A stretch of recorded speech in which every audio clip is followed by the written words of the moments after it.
Well, it's been an unsettled stretch here in central and eastern Kentucky. That's an understatement the last week or so, but we're finally going to break out of it. Looking at some drier air, welcoming the summer season. That'll be tomorrow evening, but the final day of spring looking good. Now, big ridge of heat that's going to build in for the upcoming weekend, and it's actually going to be hot and humid for several days. First round of that so far this year, so plan accordingly. Viper radar still showing some activity primarily south of Lexington, south central, eastern Kentucky, and down around Lake Cumberland. Several clusters of very heavy rain producers. Don't have much in the way of lightning with these, but they're right around Kirksville.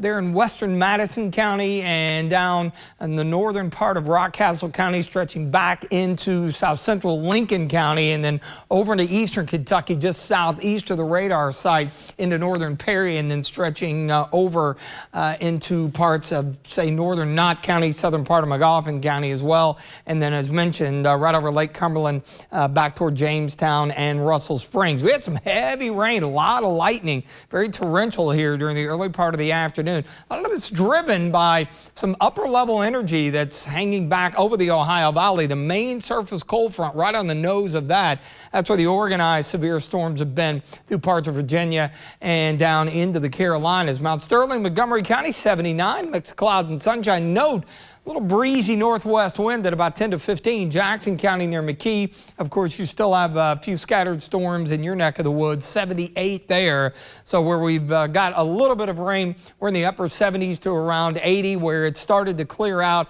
with some sunshine back to the northwest in the low 80s. Notice how the dew points are low 60s now in northern Kentucky, still upper 60s, low 70s down south. It's much warmer out to the west, but there is somewhat drier air. That's working in, so at least we're going to get a day of it. Here's your frontal boundary well to the west. Again, that northwest wind beginning to bring some drier air in. So give it a few hours and we should be in the clear as far as the rain is concerned. Clear overnight. Nice quiet start tomorrow into the mid 60s, and for the final day of spring into the low to mid 80s for afternoon high, so looking good. So there's your little brief break from the humidity, but it is going to come back in a hurry this weekend and into next week. High pressure, again, is going to take hold. It'll be nice. A good change of pace here. Finally, a dry and warm to slash hot weekend, especially with those 90s coming back around either side of it, both Saturday and Sunday. Looks like the moisture will be confined to the south, at least enough of it to keep the rain chances to our south. So not expecting anything in the way of rainfall. We'll have that big ridge of high pressure and heat build in, unusually strong for this time of the year. So with the heat and humidity, low 90s, the feel likes get around 100. Overnight lows, warm and muggy into the low 70s.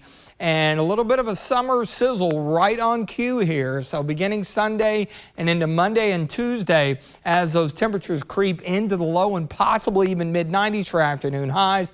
We're looking at heat index values over 100 at times. Takes a little while to get acclimated, so definitely keep that in mind going forward. Mostly clear, quiet night tonight. Finally, it's been a while. 64, 86 tomorrow. Nice and warm, mostly sunny to finish things out. Spring. Summer solstice, 1041 tomorrow night, and again, right on cue, we're looking good as we head through the weekend. Yeah, it's going to be hot and on the muggy side, but folks have been playing the waiting game between the cooler May and the first 2 weekends of June being a little bit unsettled. We're looking good. Just an isolated storm or two with the heating in the afternoon by mid to late next week, with highs still in the low 90s.